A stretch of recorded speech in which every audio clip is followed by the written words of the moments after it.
I'm John Glazer. My guest today is Josh Schifrinson, Associate Professor of International Relations at Boston University and author of Rising Titans, Falling Giants: How Great Powers Exploit Power Shifts. Welcome back to the show, Josh.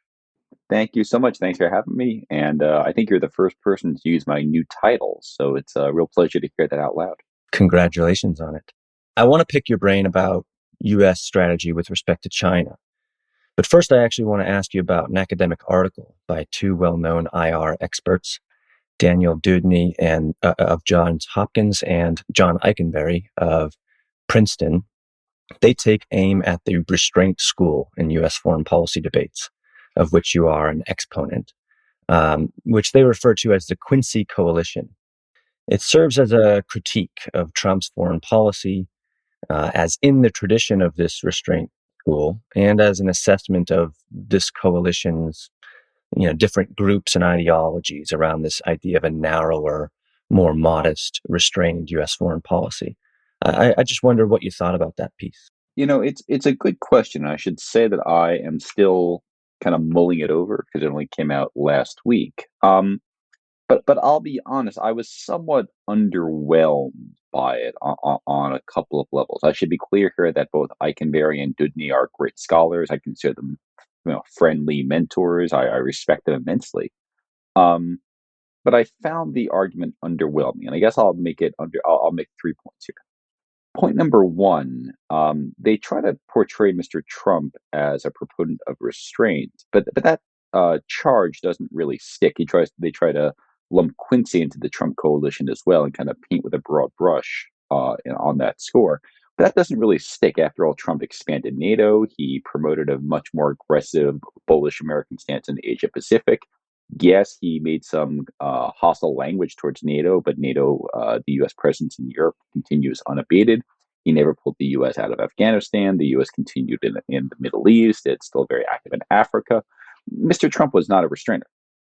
And so to kind of paint the Quincy coalition, as they call it, as part of the Trump coalition, it's very much trying to try to critique the restraint brand by labeling it as an alliance with a tendentious political force in American politics today. So I found that underwhelming, number one. Number two, I found their argument that this is all about ideas and that restraint lacks a positive agenda. I found that deeply underwhelming. Now, admittedly, I am a realist, so I don't believe ideas matter overly much, even in foreign policy. But another way to portray their argument is that, look, after 3 decades of American preeminence of unipolarity in international affairs, the world has become more conflictual. There are structural pressures upon the United States. And as a result, the grand strategy that has serviced American foreign policy, or that American foreign policy has serviced, take your pick, is now under duress. And so restraint isn't necessarily a product of a war of ideas, but a reflection of structural forces. I think they may be putting the cart before the horse. And then finally, the claims that restraint lacks a positive vision of what America can do in the world, whereas their favorite approach of liberal internationalism, embedded supposedly in deep engagement, a grand strategy of deep engagement, strikes me as a false dichotomy. Point number one, liberal internationalism and restraint are not actually at odds with each other. It's very plausible to have a restrained liberal internationalism in the sense of free trade, diplomacy, support for international institutions, number one. But then number two, let's also not overstate the benefits to liberal internationalism that deep engagement has resulted in. We're talking about a very militarized American grand strategy. We're talking about a very hierarchical system, or hegemonic system, as some people would call it, where the United States calls many the shots of the world. This is not liberal in any deep sense of the term. It is internationalist, but it's not liberal in any meaningful sense of the term. So I think they're trying in that regard to castigate the restraint coalition for being too grim and maybe misstating what it brings to the table, while singing odes to deep engagement liberal internationalism, while ignoring the downsides to their own preferred strategy. So in summary, not a huge fan. That was actually incredibly thorough. You covered most of the points. I think they talk about the American project in the second half of the 20th century in U.S. foreign policy as very, very successful. And my sense is that they don't really scrutinize, they don't sort of differentiate enough the stated goals of American foreign policy in that era and up to now with how it's actually gone, what our actions have actually been. They sort of take for granted the stated goals and assume too much viability for actually impacting the world in that way. It's kind of strong argument for technocracy, I think, that the policymakers can ably manipulate the strings of international order if we just get the ideas right. And power maximization and other crucial things that realists pay attention to perhaps don't get in the way of that analysis. Right. They have this wonderful line that really struck me that their preferred grand strategy, what the United States has done, is to minimize the effects of anarchy, right? International institutions most prominently in the process. Um, and I think that gives away a lot of the show. I think it highlights how what they think of deep engagement liberal internationalism as doing. That is, it mitigates the phenomenon that in international relations, states can do any darn thing they like. And so, in their view, American activism, American deep engagement mitigates that problem. Support for international institutions mitigates that problem. Um, and I just think that's wrong, flat out wrong, a number of levels. Even if states are embedded in international institutions, they can still choose to defect. Number one, just any state can choose to not cooperate with an international institution. But more importantly, going back to your point about the American project, John, if you think about the broad 75-year sweep of post war American grand strategy, there's a lot of inconsistency in there, even though the United States has been a big proponent and a big actor in international institutions. The United States has attacked some countries and not others. It has imposed sanctions on some countries and not others. It has promoted treaties that it then didn't ratify. It then upheld treaties that it didn't ratify. There's a very little consistency in the post-war American project, suggesting to me that this mitigation of anarchy that they hang the major gains to deep engagement on just don't really exist in any profound or meaningful sense of the term. It's just kind of asserted, not proven. So for listeners that don't know, these two kind of camps that are engaged in a major debate on U.S. grand strategy as a whole are also engaging in a debate about how to confront China. You wrote a really excellent article a while back in the Washington Quarterly on this topic, and you argue that the ascendant strategy coming out of Washington to compete with China and arrest or even reverse its rise relative to the United States can be termed neo-primacy. Explain a bit about what that term means and why you think it's appropriate. Sure, and I'll apologize in advance to listeners if this gets a little jargony, a little bit wonky. What I call neo-primacy, let me back up for a second. After the Cold War, the United States embraced a grand strategy that we can broadly call primacy. Now, there were different variants of this, but the idea behind primacy was that the United States would somehow use a combination of its own incredible resources, its own material power, its own latent power, and its activism in international institutions and international affairs to prevent peer competitors from reemerging, a peer competitor like the Soviet Union or before that Nazi Germany. So that the US would remain the sole superpower, hence primacy, right? Being number one. Um, Nevertheless, for better, worse, or indifferent, this grand strategy didn't work. And I have a couple of ideas that aren't in the article as to why it didn't work. But the bottom line is that over the last decade or so, we've seen a hardening foreign policy consensus across both the right and the left in academia and policy circles that says China today is either a peer competitor or is darn close to being a peer competitor, right? That's this primacist impulse that the United States had after the Cold War kind of failed. We see China referred to as a great power. We see it called the pacing threat. We see the Defense Department, the national security apparatus focusing upon China as, I'm not going to call it the new Soviet Union, but a profound competitor that will be a generational, if not longer, struggle with and against. And embedded in this recognition that there is now a peer competitor, though, it's not just going, oh, there's a peer competitor. We need to manage relations with it and kind of accept it on its own terms. Instead, the rhetoric behind Mr. Obama, Mr. Trump, and now Mr. Biden has been all about finding some way for the United States to outcompete China, to check China, to keep China in place, to somehow regain the American lead. And it's a claim, in other words, that the United States, despite having lost its unipolar dominance, its post Cold War preeminence of being the sole superpower, needs to now somehow regain it. And yes, there are different schools of thought within that. Mr. Trump was much more focused on kind of internal industrial policy and throwing up barriers. Mr. Biden is much more inclined to try to check China through working with partners and allies and somehow not militarizing the competition too much in the near term. But the idea that the United States somehow needs to regain its number one status in the world is alive and well. That's why I call it neo-primacy. It's an idea that says somehow the United States has to ratchet up the tension or find its own way of bootstrapping itself to regain a level of dominance that existed, say, in 1994, 1995. Bruce Jentleson, who teaches at Duke University, wrote a recent essay in Foreign Policy. He wrote that, quote, the China threat is being inflated in ways that, as with the Soviet threat in the Cold War and terrorism post 9/11, are counterproductive for foreign policy strategy and distort domestic politics in dangerous ways. Do you agree with that? And maybe talk about some examples?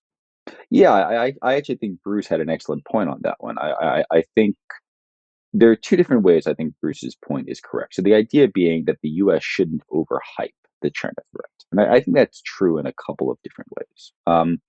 Point number one, internationally, we have to remember that even if the U.S. isn't number one, right? A threat. Let's back up. A threat is an external actor that has the capability and the will to impose harm upon one's country, right? That's the definition of a threat. And so let's play that out. Even if the U.S. isn't number one anymore, or is in a bipolar peer-on-peer competition with China, China isn't invading the United States. The U.S. economy is gargantuanly huge. It will retain robust relationships, militarized or otherwise, with Europe, the Middle East, Latin America. So, in that sense, even if China is rising or risen, as the case might be, the China threat to U.S. national security is not very large, is not going to be very large. It'll be a problem, but it's not going to be very large. I want to be very precise in my language here. So, in that sense, Bruce is right. We're overinflating the China threat by portraying China as a threat to the international system, the international order, the visceral American interests that drive day in, day out decisions.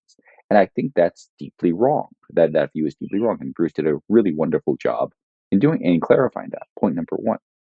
Point number two, it's also dangerous domestically because, as we've seen the last several election cycles, um, many of the internal problems that the United States has had, whether it be in political cohesion, political corruption at home, are being blamed on nefarious foreign actors, Russia and China, most dramatically.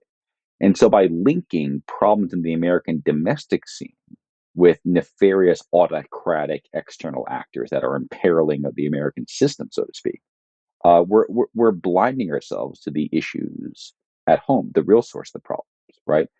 Countries like Russia and China wouldn't have the ability to manipulate American domestic politics and get involved in corruption cycles and so on if there weren't originally problems at home to begin with. So by hanging so much on China's nefarious activities at home, we are kind of allowing the problems, the real source of the problems, to continue. And so Bruce is spot on in doing that. And by the way, I'm not even mentioning things like xenophobia, anti-Asian hate, all of which is real and which will grow because, as we know from the Cold War era and the German era, whenever the United States faces a peer competitor and decides to militarize the competition, we tend to target groups that sound, quote unquote, ethnic. This was the era, in the World War eras, we had people change their last names to sound less German. After the Cold War, if you were even suspected of having communist sympathies or a Soviet or a Russian sounding name, you were suspect of various investigations. And so there's also the domestic navel gaze and the domestic xenophobia that can result from this as well. But I'm going to bracket that for the time being because that's a conversation for a different time. Some analysts claim that the situation we now face with China is evidence that our previous approach, one they call engagement, to refer to our welcoming of China into the so-called US-led liberal order with their inclusion in the WTO and other such institutions. Do you agree that what we now face is a result of the failure, essentially, of welcoming China into the order and not containing it earlier? That's a really, really good question. Um, and I don't have a good answer for it. I'll be upfront in saying that. I can tell a story in two different ways. Let me lay it out for a second.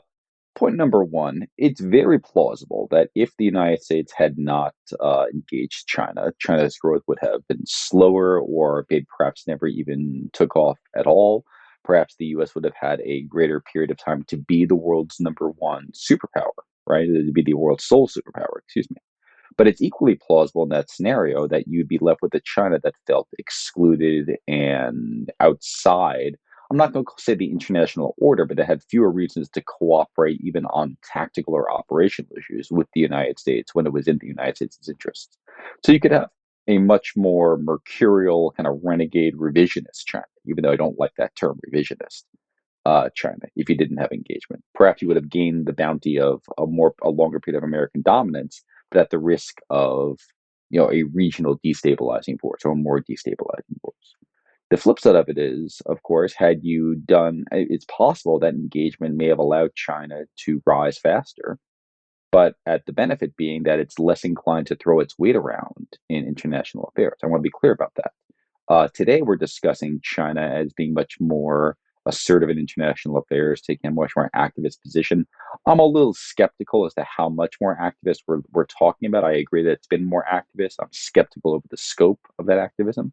But be that as it may, it's possible that by engaging China, you kind of limited the scope of that activism and therefore made it a more manageable problem. You have China that's trying to assert itself in East Asia, but you don't have China that's threatening war with Japan today, threatening war with Taiwan, invading Vietnam, and so on and so forth. It's it's asserting itself through broadly non-militarized channels, which isn't to say China's defense buildup isn't occurring, just that there is no actual use of force to date. So I'm very much on the fence as to whether engagement failed or not. I do think engagement was taken, but here's what I will say: I do think that engagement was taken a little too unscrupulously. It was kind of taken as good unto itself, and maybe some of the parameters were not fully evaluated. So I think we could have had a wiser engagement policy early on, which, by the way, may be where we're heading these days. You tiptoed onto the term revisionist with some reluctance, Yeah. which I understand. That's a term that a lot of people are using to describe China's posture right now. But you also say that if we follow along the policy of neo-primacy, as you call it, it might turn the United States into a bit of a revisionist power. Explain what you mean there. Yeah, I mean, the reason I try to avoid the term revisionism is the question of what is being revised is itself constantly changing, right? The international, quote unquote, the international order today is not the same thing as it was in 1990, 1995, 2000, 2010. The distribution of power, the balance of power is not the same today as it was 2000, 2005, 2000, whatever it is. So the idea of revisionism implies kind of a static situation that is being altered. But in reality, international politics is inherently fluid. So, which actors are revisionist or status quo oriented is really, really opaque and hard to see. It's very much in the eye of the beholder. Nevertheless, you're right to call me out. I have used the term revisionist. It's a useful shorthand. And what I mean by that in the American context, at least, is that if the United States tries to or continues pursuing this neo primacy strategy that I lay out in the Washington Quarterly that I've discussed here a little bit, it will become a highly revisionist actor in the sense that, on the one hand, if China is in fact a great power or a superpower or the pacing threat, as we call it, and the United States tries to regain its number one status in the world, but its uncontested number one status in the world by either accelerating America's own growth, checking China's growth, or both, by definition, we are revising the situation today. right? We're preserving our status, the United States' status, regaining certainly what was there in the 1990s, at the expense of undoing what China currently experiences. That is highly revisionist. Unless you think it's just the U.S. on China, keep in mind that other countries in the world clearly see the situation as China having a much broader scope of action in international affairs today.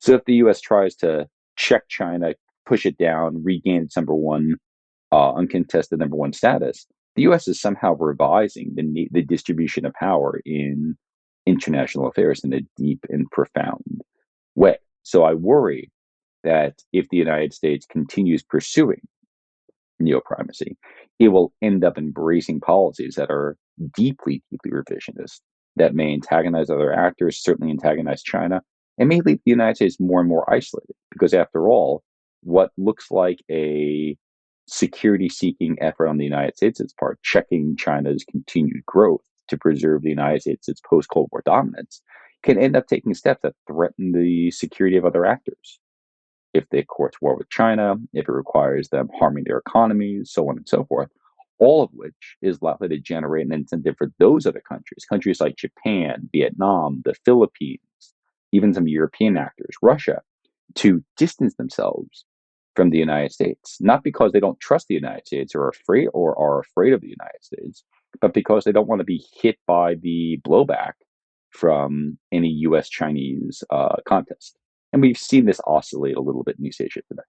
There's a concept in international relations that's kind of borrowed from human psychology called prospect theory. This basically talks about how, people tend to, the loss of something that you have hurts more than the good feeling you get when you achieve something. And as I look at the US position in the world and US foreign policy, we have long had a grand strategy that is so expansive that it goes well beyond our basic security needs, right? But as our relative power in the system declines and as countries like China apparently rise, we do have a kind of demotion from the world leader and global cop and kind of uncontested shaper of the order to this kind of potential second position, which might hurt really bad psychologically, but doesn't necessarily threaten core interests, as we discussed before. Do you think that it might be a bit of what's going on? Yeah, I actually think that it's hard to ascribe grand strategy to psychology in the sense that there are so many people involved, and they would all have to experience a similar psychological disposition that the link is not quite there. But I do agree with you, and this is where I think your argument is actually very insightful, that for many people who make American grand strategy, who were around and very active at the end of the Cold War in the 1990s and the aughts and the 2010s, at the heyday of American dominance in international affairs, yes, this is very much a revision of what they're used to. And so, for the somewhat smaller set of the foreign policy establishment, I don't think they're unaware of the tendency, but I do think this sense of loss and therefore being inclined to gamble, to risk, to take greater risky positions to kind of hold on to the status quo or hold on or regain what the United States once had. I think that actually generates a lot of insight as to how they're behaving, as to what they're thinking.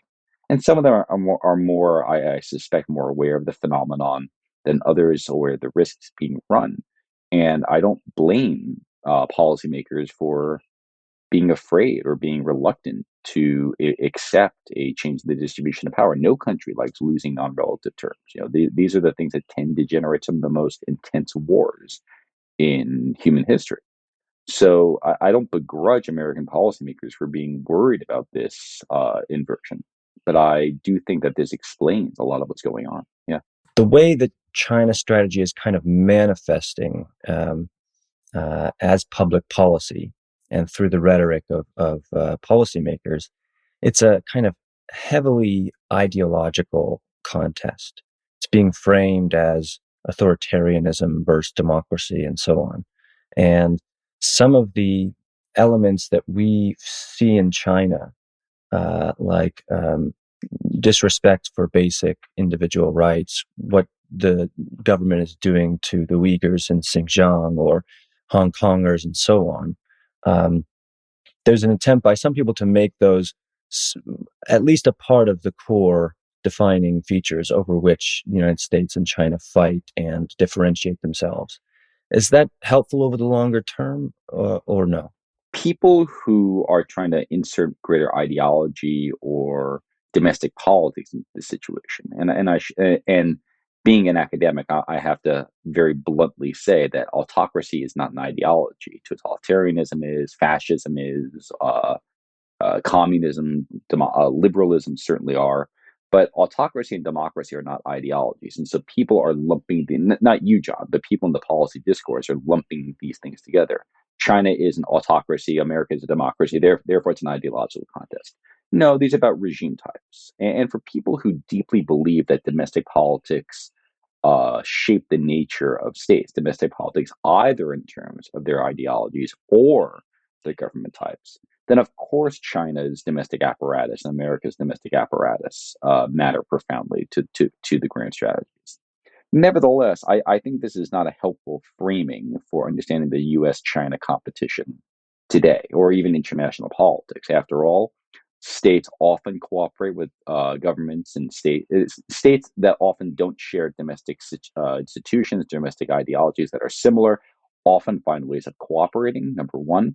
And even if they don't find ways of being best friends and allies, international politics very often requires states to accept the unpalatable and accept situations where I say, okay, well, I don't like how you operate at home, but I'm not willing to bear the risks and costs of trying to change you, and vice versa.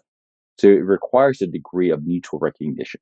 Actually, weirdly enough, this is actually the subject of Henry Kissinger's first book, A World Restored, talking about how you balance these competing domestic imperatives in the international space. So I don't think, given that background, that framing the US-China contest in ideological terms is going to be helpful. Number one, it actually suggests that the US and China, neither one can survive, thrive, accept the situation unless the other one looks the same way, which implies actually quite a bit of conflict, quite a bit of nastiness, and a lot of dangers for both actors along the way. If you can't possibly trust or tolerate the other side unless they look and smell like you, this is a situation for not just an expensive grand strategy on the part of the United States, but if China mirrors that, a very risky and expansive and costly strategy on the part of China, right? Where each side could be supporting domestic regime change in the other. A highly conflictual, dangerous situation. Point number one. Point number two, it also suggests that the US can't possibly cooperate with other countries against China unless they look and smell and act the same way as the United States, which almost by definition means you're not going to cooperate with countries such as the Philippines, Vietnam, uh, Russia against China. So you're kind of cutting off your possible list of partners, many of whom have their own incentives because they don't care as much about domestic politics to compete against China as the United States. So the United States actually worsened its position by inserting domestic politics and ideology into the equation. So I think this is not just the wrong way of framing it. I think it's a deeply harmful and escalatory way of framing the matter. So, in the spirit of making sure that restrainer types offer a positive agenda, we've talked a lot about critiquing the current approach or the approach of others. Right. How should we approach China? What's a strategy that makes sense given the threats and challenges that China does pose? Yeah, it's a very good question. It's one I've given a little bit of thought to. Not a huge, not as much thought as it probably deserves. And I'm only one person, and China is a very big and important country. So please bear with me, listeners, as I kind of meander my way through this. But number one, it involves encouraging those countries around China's perimeter that have the most to lose from any Chinese militancy, and I'm emphasizing militarized behavior, to take the steps to check Chinese behavior. This would involve Japan, this would involve the Philippines, probably Vietnam, and yes, perhaps even Taiwan, if Taiwan were to be considered a independent country. I'm not taking a position on that today. I'll just follow the U.S. government's line on that. So it's encouraging, number one, local coalitions to form and check China. And thankfully, East Asia is a maritime domain largely, and defensive technology is such that small countries often have the wherewithal to check big countries in terms of military power. Point number one.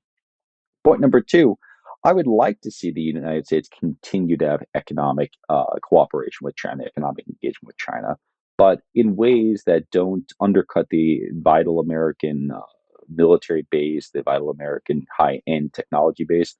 During the Cold War, we had all sorts of restrictions on trade with the Soviet Union, the so called COCOM list, right, where you were not allowed to trade certain high tech, dual use technologies. I think we've already seen efforts in that direction vis-a-vis the PRC. I would like to see that sort of approach revitalized and the U.S. continue to trade with China below that level. And I say that because if and when a sustained competition with China emerges, the United States, want to have as many levers to use against the PRC, of which economic statecraft is one of them. So you don't want to cut off cooperation with China in the near term because it may actually harm your ability to compete with China in the long term. Point number two. Point number three, I do agree that that sustained American diplomacy in and around East Asia, including vis-a-vis the PRC, is warranted. The United States, cannot just ignore the possibility that China may become a regional threat. So the U.S. needs to have robust diplomatic ties, excuse me, with countries like Japan, the Philippines, Vietnam, and yes, China as well, because one wants to understand what is going on in the Chinese leadership situation. One wants to have the ability to kind of reassure when possible. And if everything is oriented as a militarized relationship, then the risk of misperceptions will go up quite profoundly. So what I'm outlining here then is a highly restrained grand strategy in the military sphere, but a highly internationalist strategy in the diplomatic, economic, and we could lump into that environmental, institutional, so on and so forth sphere, where the U.S. would simply be opening the door to greater cooperation, in my estimation, by virtue of reducing some of the military aspects. And indeed, I actually think this is one of the unrecognized virtues of restraint. We tend to think that all things in international affairs point in the same direction. That if one has a competitive military relationship, one also has a competitive economic and diplomatic relationship. And I think that's true to a large degree. But by the same logic, if you reduce the degree of military competition between the US and China, it may make China more cooperative, more forward engaged on diplomatic issues, on economic issues, certainly on international issues. And even if not China, by virtue of reducing the chance of a US PRC contest that other countries in the region don't want, may increase the appeal of the American approach to international affairs in countries such as Japan, the Philippines, Vietnam, so on and so forth.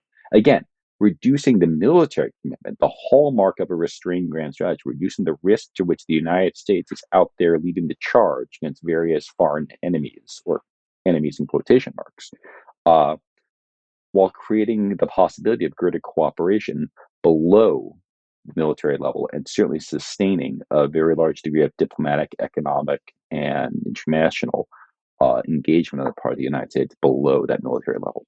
So, one thing that strikes me, just thinking historically, I think back to that famous Cold War document, NSC 68, um, and how some people describe that, even the kind of inflated, hyperbolic language, as an attempt to kind of concentrate the minds of those in government and uh, propel them towards some larger ideal within a strategy, or to make them fearful enough of things that they weren't quite aware of in order to pursue a strategy and turn the ship of state towards a particular approach.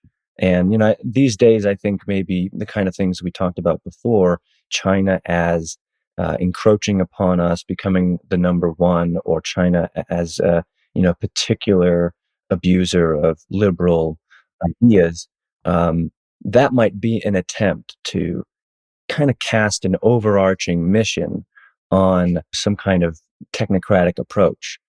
Yours seems to lack that, and that is probably a commendation of it. It's probably a good aspect, but given the apparent reality that American government and possibly the American body politic kind of needs that overarching theme, if you were to try to extract one out of your strategy, what might that sound and look like? How can you sell this? How can it make sense to people? Yeah, I mean, I actually think the American people are much smarter and much savvier than often recognized. Look, I've without tooting my own horn, I lived all around this country. I think I lived in every part of the country except the mountain states, at least for periods of time. People get it. They get it in their bones. So if you say to them, "Yeah, look, China is a threat or China is a challenge. We don't want to risk war with China. We have tools of competing. We don't need to be number one to benefit at home, to have a stable economy, to have security for ourselves, military security, even promote our values in countries that are at least receptive to our approach." I think you can explain it in those terms. You want to call it regularized competition, regulated competition, or just savvy competition.